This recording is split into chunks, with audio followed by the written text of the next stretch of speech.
কাসুরি মেথি ছড়িয়ে দিচ্ছি, একটু ঘি দিয়ে দিচ্ছি উপর থেকে। সোয়াবিনের কোপ্তা কারি আমার হয়ে গেছে, এবার আমি ঢেলে নেব।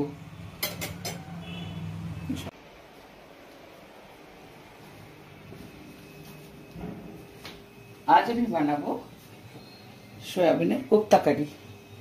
এখানে 200 গ্রাম সয়াবিন আছে নিয়েছি, আর ওর সঙ্গে আমি প্রথমে সয়াবিনটাকে আমি ভিজিয়ে নেবো গরম জলে, জলটা বসিয়ে দিয়েছি। আর এর সঙ্গে আমি কী কী নেবো সেটা ইনগ্রিডিয়েন্টস দেখাচ্ছি। কাজু, কিশমিশ, কাঁচা লঙ্কা, একটু আদা কুচানো আমি কুচিয়ে দেখাচ্ছি।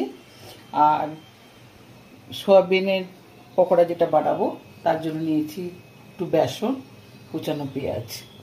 ইনগ্রিডিয়েন্টস নিয়েছি আমি সর্ষের তেল, ফোড়নের জন্য তেজপাতা, গোটা শুকনো লঙ্কা আর একটু গোটা গরম মশলা, তার মধ্যে আছে দারচিনি আর ছোটো এলাচ। এবারে মশলা যেটা নিয়েছি, আদা বাটা, রসুন বাটা, জিরা, ধনিয়া, কাঁচা শুকনো লঙ্কা একসঙ্গে বাটা আছে এখানে, আর পেঁয়াজ বাটা, হলুদ, ফোড়নের জন্য নিয়েছি গোটা জিরে। আর যেটা সোয়াবিনের আমি বানাবো পকোড়া, তার জন্য একটু গোটা জিরে আর গোটা ধনিয়াও রেখেছি, আর একটু মালাই দুধ। আমার জলটা ফুটে গেছে, এরপরে আমি সয়াবিনগুলো ভিজিয়ে নেব। একটু নরম করে সেদ্ধ করবো, কেননা ওটা তো আমাকে ম্যাশ করতে হবে। তাই সয়াবিনটা গরম জলে ভিজতে থাক, ততক্ষণে আমি একটু আদাটা গ্রেট করে নেব।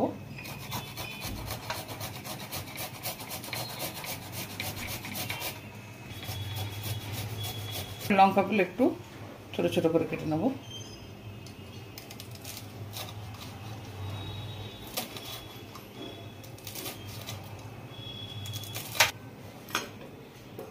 কাজু কিশমিশগুলো ছোট ছোট করে কুচিয়ে নেবো আমি।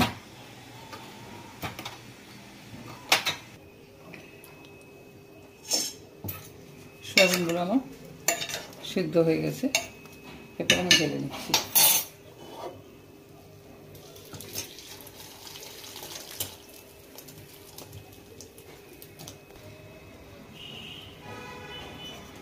একটু ঠান্ডা হবে, এটা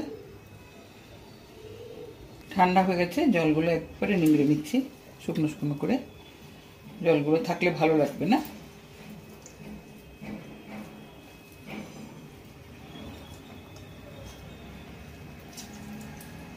এবার আমি মিক্সিতে কিছুটা কিছুটা করে দিয়ে একটু ম্যাশ করে নেব।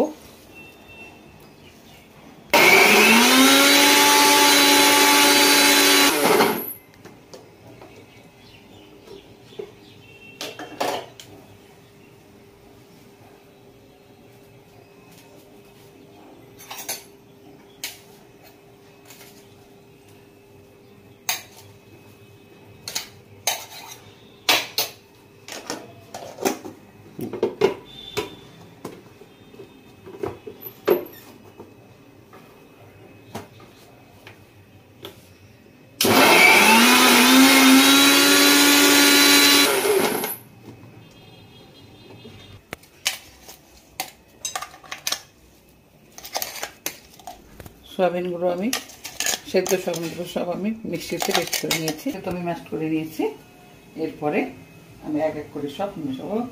তুলে দিচ্ছি কাঁচা লঙ্কা, আদা গ্রেট করা, কাজু কুচানো, কিশমিশ কুচানো, এরপরে দিচ্ছি ধনিয়া গুঁড়ো, আপনারা চাইলে চাট মশলা ইউজ করতে পারেন, জিরে গুঁড়ো, লঙ্কার গুঁড়ো,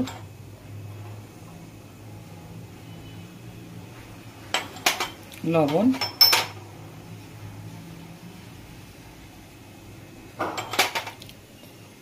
হলুদ,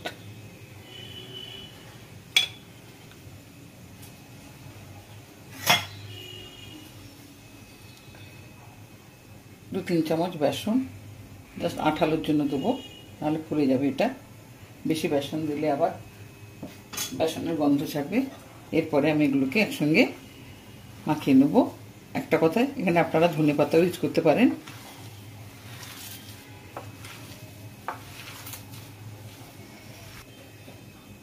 একটু গরম মশলা দিচ্ছি।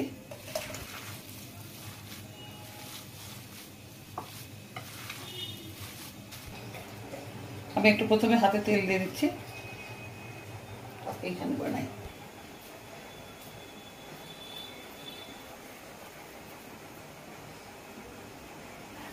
এটা আপনারা এরকম গোল গোলও বানাতে পারেন বা লম্বা সাইজেরও বানাতে পারেন বা চৌকো বানাতে পারেন। লম্বা সাইজে হলে এরকম হবে, আমি দেখাচ্ছি।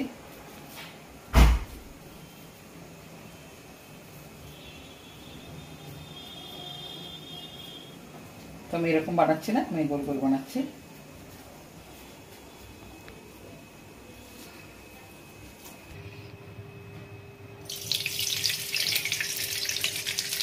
ভাজার জন্য আমি সাদা তেল দিলাম। এরপরে আমি এক এক করে ভেজে নেব।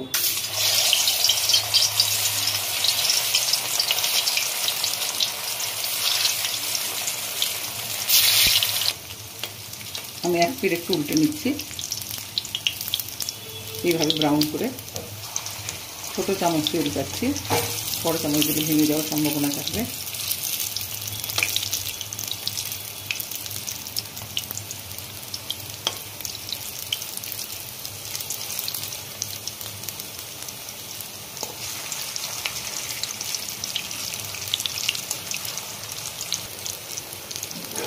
বলগুলো আমার ভাজা হয়ে গেছে, এবার আমি নামিয়ে নিচ্ছি। দ্বিতীয়বার বলগুলো দিচ্ছি।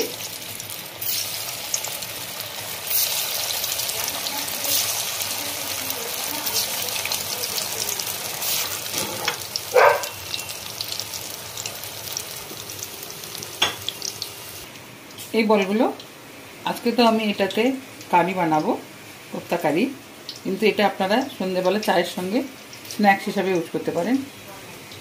আমি একটা ভেঙে দেখাচ্ছি ভেতরটা। কড়াইতে তেল ছিল, আর একটু তেল দিচ্ছি। শুকনো লঙ্কা, তেজপাতা, দারচিনি, এলাচ, জিরে,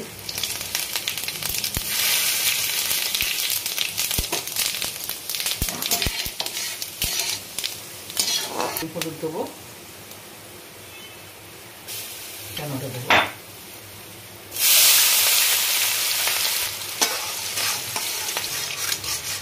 পেঁয়াজটা একটু গোল্ডেন কালার করে ভাজবো। পেঁয়াজটা ভাজা হয়ে গেছে, এরপরে আমি দেবো পেঁয়াজ বাটা,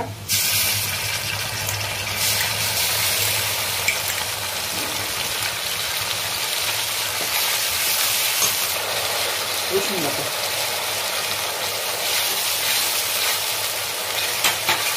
আদা বাটা,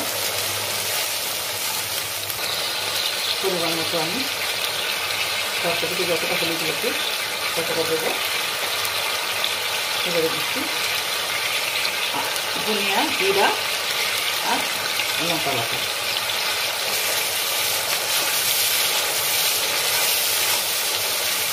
এরপরে টমেটো পিউরিটা দিচ্ছি।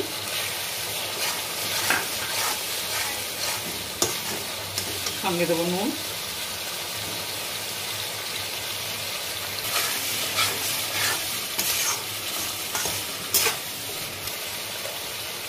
গরম মশলা দিচ্ছি, মালাই দুধ আমি দিয়ে দেবো। এতে একটু দিতে পারেন, যেহেতু আমি মালাই দুধটা দিচ্ছি তার জন্য আর চিনি দেবো না।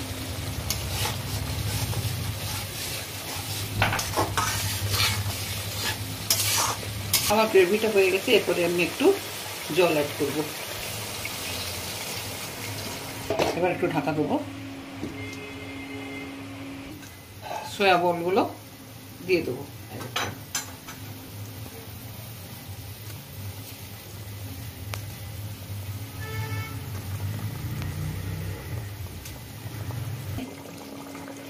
কাসুরি মেথি ছড়িয়ে দিচ্ছি,